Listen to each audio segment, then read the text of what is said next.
There was all kinds of hysteria regarding the featherweight division last week. This was, I think, on Thursday or Friday. Movsar Evloev tweeting, if you are a UFC fighter and believe you are the best in the world, then you have to fight every fight they throw at you. No risk, no reward. See you guys in July. It's on. Hashtag Abu Dhabi. And so people were like, wait a second. Abu Dhabi, fight night. What's going on? What is he saying? Then he tweets directly to Alex Volkanovski. Thank you, champ, for trying to fight me. I will fight in July and you fight in September. And hopefully we both win and we can meet in December. And so everyone, look at that. 1.1 million views. Everyone lost their mind. I don't think that Volk got any heat for this because of the way that was worded.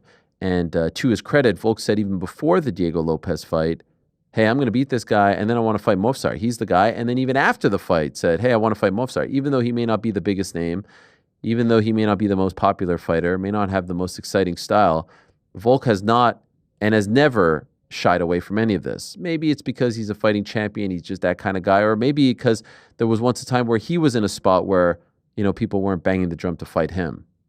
And then everyone jumped on the, I can't believe they're going to do Volk versus Yair train, right? Well, my understanding is that's not exactly the direction. I think everyone just assumed, unless I missed something, unless I missed a tweet, I think there's a few other things at play here. I wouldn't be, the reports seem to indicate that it's going to be Movsar versus Aaron Pico. I don't think it necessarily means it's going to be Yair versus Volk. Did I miss something? Was there any sort of report, rumor, confirmation that it's going to be Volk versus Yair? No, or did everyone just assume? I think there was an assumption made just because if Movsar was going to fight for it, Yair would be next. Also with the Noche UFC in September. Yeah, people made. Yeah, there's all kinds of talk about that one as well. This Guadalajara arena. Is it going to be ready? Yeah, they have apparently, according to reports, canceled the events up until like the first week of September. I know for a fact that there has been talk of moving the event to the United States. I heard Las Vegas discussed. Of course, they hosted the first Noche UFC event 2 years ago. Valentina Shevchenko, Alexa Grasso. The combo of what they're going to do with this event / this featherweight title / Canelo Crawford has made for a fascinating puzzle. There's a bunch of just like really fascinating mysteries just sort of percolating in the air right now. So if they didn't do Yair, would it just be Volk sitting? I wonder if it'll be Volk sitting. I wonder if they put Yair versus Diego Lopez on that card. That's the one that I thought should be on Noche UFC for all of this, right? I thought, regardless of what happened in Miami, Diego wins, Diego loses, Yair wins, Yair, that's the fight to make. It ended up being, of course, Diego losing, Yair wins. That's the fight to make. Of course. The heat between them. So good. The ties. And it makes sense. The Mexico. Yair's on a one-fight winning streak. Diego just fought for the belt. It makes sense. It would be blasphemy for Yair to get the title shot over Movsar if that is what ended up happening. I think the idea of that just had people so riled up. That's why there was so much stir about it on Twitter. Yeah, I wonder. Well, it was also the specificity of Movsar saying you fight in September. Yeah. He's alluding to some, like, he's made this whole calculus make sense now for it to not be him and Volk to fight in September. Right, and with September you would assume it would be Yair just because it's Noche UFC. Yeah. He planted a seed there. He might be assuming there as well. Yeah. I think he is. Yeah. Now, Movsar versus Aaron Pico, if those reports are correct, and I will be honest, I did not look. This holiday weekend, there's a lot going on. Knicks are playing. But, man, what a tough draw for Mr. Pico. Man, what a tough draw for Movsar. Yeah, I know, but like this is his debut, man. This is his debut. Octagon jitters. Against a world-class athlete who, if you win, gives you nothing in return.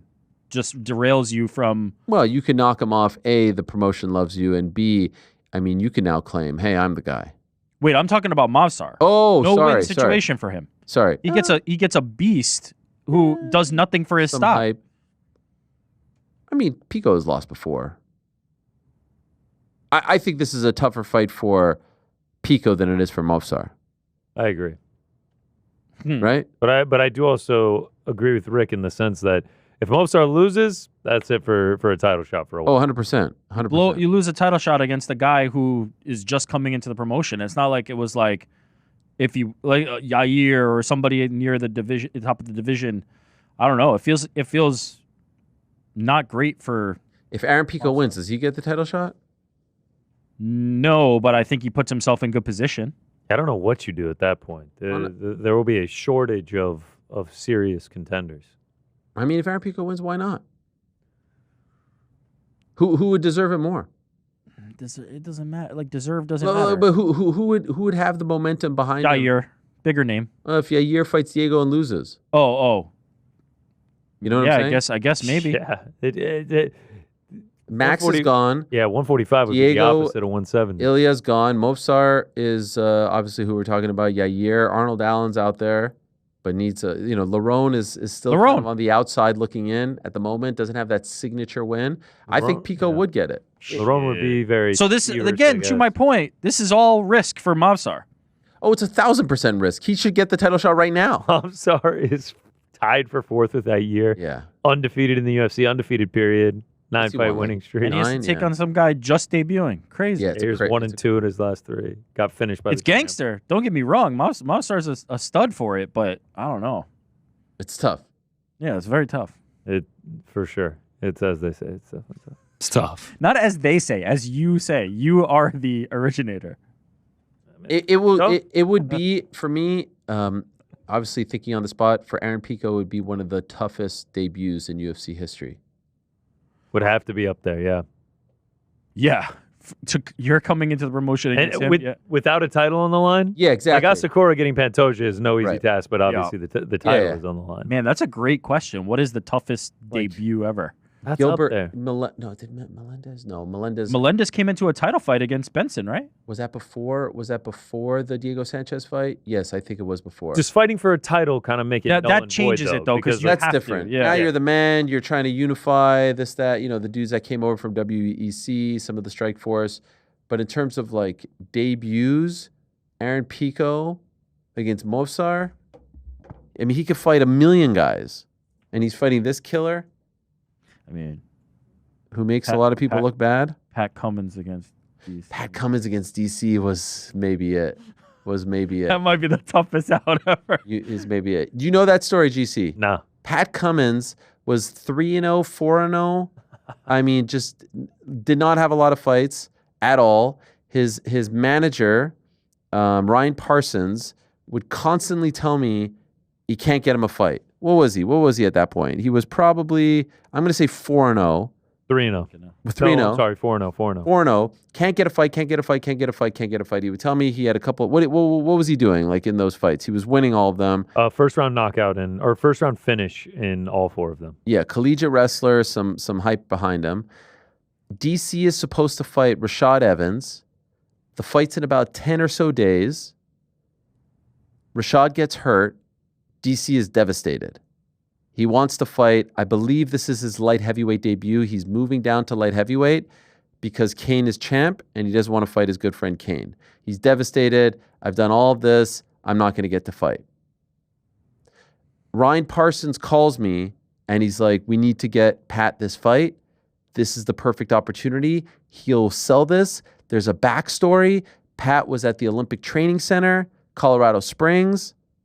He will sell the fact that he broke DC and made DC cry when they trained together. I'm like, he made DC cry. He made DC cry. There's no way he made DC. I'm telling you, he made DC cry, and he will say this, and he will sell the fight. I said, all right. I called up my friend Dana White. I said, who's DC fighting? No one. He's off. No fight. He did all that for nothing. 10 days away. Cut weight, all that stuff. No fight. We can't get in. Who are we going to get on 10 days' notice? I said, I got a guy. Pat Cummins. Pat Cummins? Who's Pat Cummins? Well, he's a great collegiate wrestler. He's now moved over to pro MMA. He's 3-4-0, and he made DC cry. He made DC cry. He made DC cry. And he'll say this, and he'll sell it. How do you know this? I just spoke to his manager. He asked me to ask you. Who's his manager? Ryan Parsons. I know Ryan Parsons. King Mo, Mayhem Miller, blah, blah, blah, blah, blah. Been around. Team Quest, all that. He made DC cry. He'll say this. Where is he right now? He's working at Starbucks. Drive-through. You're kidding. Give me Ryan Parsons' number. All right, here it is. Calls Ryan Parsons. Get me Pat Cummins on the phone. Ryan calls Pat. He's working at Starbucks. Did you make DC cry? I made DC cry. You'll say that. This is the truth. Yep. You're in, kid. Pat Cummins, Daniel Cormier, booked. Later that night on Fox Sports Live, there's a like a split screen via satellite. Pat Cummins, who 12 hours prior working at Starbucks and can't get a fight on the regional scene, is now fighting Daniel Cormier at UFC 170, I think it was. Was it 170? Nailed it. And there it was, Pat Cummins. What a time. You know, a funny thing about UFC 170, UFC 168, I believe it was, Ronda Rousey against Miesha Tate. I'm doing the post show for Fox, and they post a picture that Gilbert Melendez is fighting Khabib Nurmagomedov at UFC 170. They post a poster for it. And I'm working with Gil, and he's like, I ain't fighting Khabib Nurmagomedov. No way am I fighting that guy. And the fight never happened. But there was an announcement, there was a poster, all that stuff. He was in the midst of like a contract negotiation, and for whatever reason, they jumped the gun on it. And so I always think of 170 in Gilbert versus Khabib, the fight that never was. This is as Khabib was a on killer. The broadcast. Yeah. Wow. Yeah. Do you remember there was that whole thing with him and Bellator? Yeah, the negotiation, yeah. The Bellator offered him a big deal. UFC wanted to keep him. They had to match. Crazy. Pat Cummins, that's a good shout. By the way, there's some other ones. JDS debuting against Verdum. Smoked him. Also, we're talking. This was spurred by Movsar. Diego Lopez. Against Movsar. Diego Lopez against Movsar. Insane debut. But Movsar wasn't Movsar of today. What? He wasn't of today. The same guy. Oh, come on. No one was. How many had? 3 fights ago. How many did he win at that point? Yeah. Let me see. Honestly, probably like 7. I mean, that was like May of 2023. He doesn't fight that often. 2 or 3 fights ago. Yeah. Let's see. 3 fights ago for him. He beat Aljo and Arnold Allen since. Same guy. You didn't finish or say the result. Oh, yeah. DC what was it, like in 50 seconds? 79 seconds. 79 seconds, yeah.